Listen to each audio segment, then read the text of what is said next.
तीसरी घटना, चौथी घटना, कैबिनेट मिशन प्लान आया। तो अब आपको समझ में आएगा कि गांधी जी ने किसके इशारे पर कांग्रेस पार्टी के अध्यक्ष के चुनाव में सबसे बड़ा राष्ट्र के साथ धोखा किया। उसी 1946 में ज्यादातर लोग, खासतौर से सनातनी, ये तो कहते हैं कि भारत के पहले प्रधानमंत्री का नाम जवाहरलाल नेहरू है, और उनसे पूछो कि वो कब बने थे पहले प्रधानमंत्री, तो 15 अगस्त 1947 की डेट बताई जाती है। यही है एवरेज। सच क्या है? 1946 में एक एजेंडे के तहत नेहरू जी ने सितंबर 1946 को अंग्रेजों द्वारा यह कह करके कि अंतरिम सरकार है और हमको ट्रांसफर ऑफ पावर करना है, तो किसी को सौंपना है, उसके लिए गांधी जी से कहा। बल्कि गांधी जी से यहां तक भी कहा गया कि देखिए, अगर इसके अलावा कोई हुआ तो हमें पावर को ट्रांसफर करने में दिक्कत होगी। उसके तहत सितंबर 46 में ये कबूतर उड़ाने वाले इन चचा जान ने यूनियन जैक के नीचे इंग्लैंड की क्वीन के प्रति अपनी आस्था और निष्ठा प्रकट करते हुए लॉर्ड माउंटबेटन ने उन्हें शपथ दिलाई, तब वो देश के प्रधानमंत्री बने। ये माफी नहीं, ये माफी से भी बड़ा जघन्य अपराध है। लेकिन इस तथ्य के बारे में बात ही नहीं होती हमारे यहां। इसलिए सही बात सही समय पर कहिए तो उसका कोई महत्व है। समय निकल जाने के बाद आप कितनी भी अच्छी बात करेंगे, फर्क नहीं पड़ेगा। 1946 में एक आखिरी घटना, देश में चुनाव हुआ। सबको मालूम था कि चुनाव होने जा रहा है, और उस चुनाव के अंदर मोरलेस यह तय था कि मुस्लिम लीग की पाकिस्तान बनने की मांग थी, और उनका नारा था। और ये कोई ऐसा डॉक्यूमेंट नहीं है जो आपको हजारों साल पुराना जो नहीं मिलेगा, अवेलेबल है। पूरे देश की जो प्रोविंशियल असेंबली थी, उनकी टोटल गिनती थी 1585, 1885।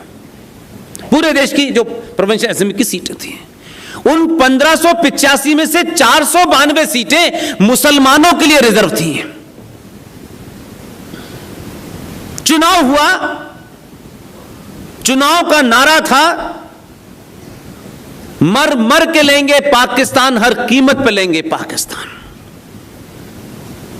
और आपको ताज्जुब की बात बता दूं, जो वर्तमान में पाकिस्तान है वो में 4 राज्य हैं, 4 राज्य हैं। आज भी पाकिस्तान के 3 राज्यों में मुस्लिम लीग है ही नहीं, आज भी नहीं है। सबसे बड़ा कंट्रीब्यूशन जो भारत में रहने वाले मुसलमान थे, 89.9% मुसलमानों ने मुस्लिम लीग के इस नारे पे वोट दिया कि पाकिस्तान किसी कीमत पे चाहिए। उसमें बिहार, उत्तर प्रदेश ये सबसे आगे थे।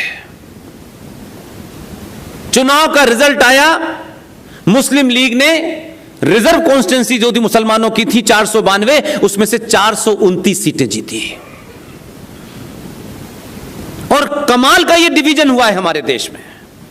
58 तक आपका दिल करे उधर जाने का तो उधर चले जाइए, उधर से इधर आने का करे तो इधर आ जाइए, कोई रोक टोक नहीं थी।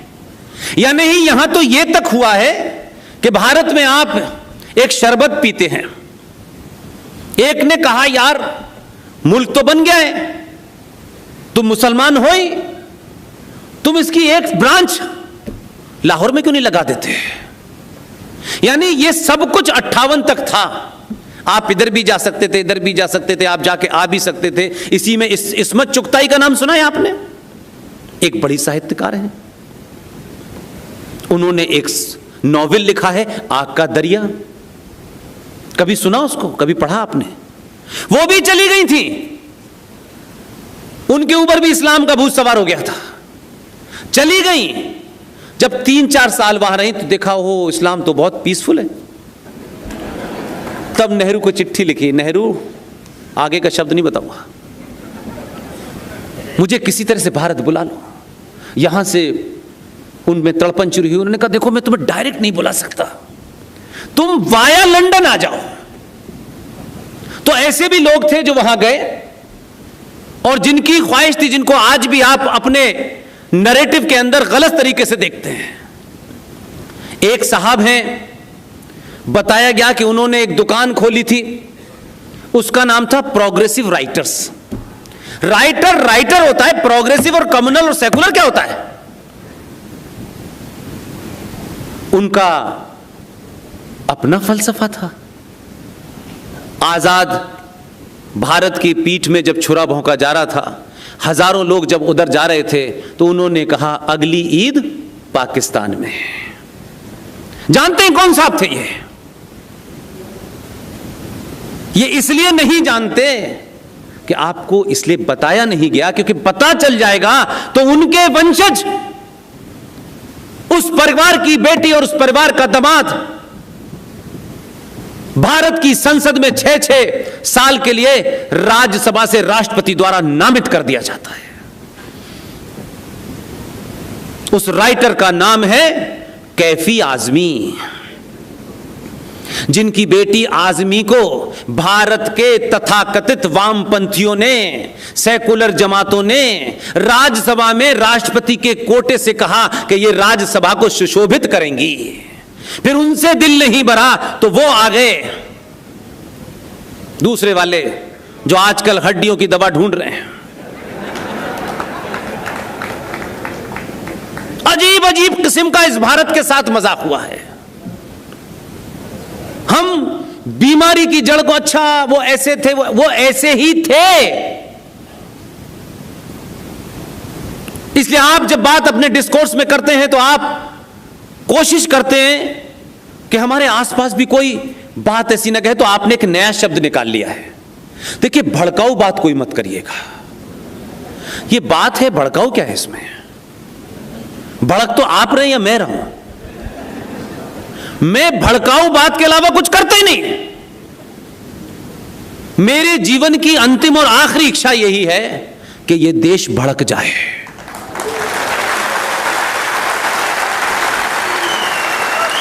और इसके भड़काने के पीछे कोई सड़कों पे कत्लो गारत करने का एजेंडा नहीं है। यह सिर्फ भड़काने की प्रक्रिया इतनी ही भर है कि आपको कोई चौराहे पे करोड़ों की भीड़ हो, 10 लोग खड़े हों, आपके अंदर इतना पुरुषार्थ जागृत हो कि आप सच कहने से कभी डरे ना हो। सच किसी को बुरा लगता हो, कल लगता हो तो अभी लग जाए। ये जो आपको बाईपास करने की आदत है कि इधर के इलाके में छोटे भाई का पजामा बड़े भाई का कुर्ता वाले रहते हैं, इधर से नहीं जाएंगे, इधर रास्ता बदल लेंगे, कभी उधर रास्ता बदल लेंगे। आप अगर अपने अंदर पूर्ण विश्वास है तो रास्ता वो बदलें, आप न बदलें।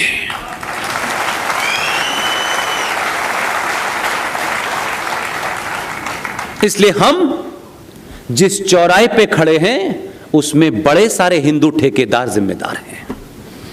मेरी ये बात बड़ी कड़वी लगती है लोगों को, लेकिन मैंने कहा कि जिस दिन भी कहोगे 10,000 5,000 करोड़ लोगों के सामने मुझे गलत साबित कर देना, वही दिन बोलना बंद कर दूंगा। इसलिए कि सच नहीं जानना चाहते, इसलिए आप घटनाओं मात्र को सुनते हैं, समझते हैं, उस पर प्रतिक्रिया देते हैं और फिर सोचते हैं कि सब ठीक हो गया।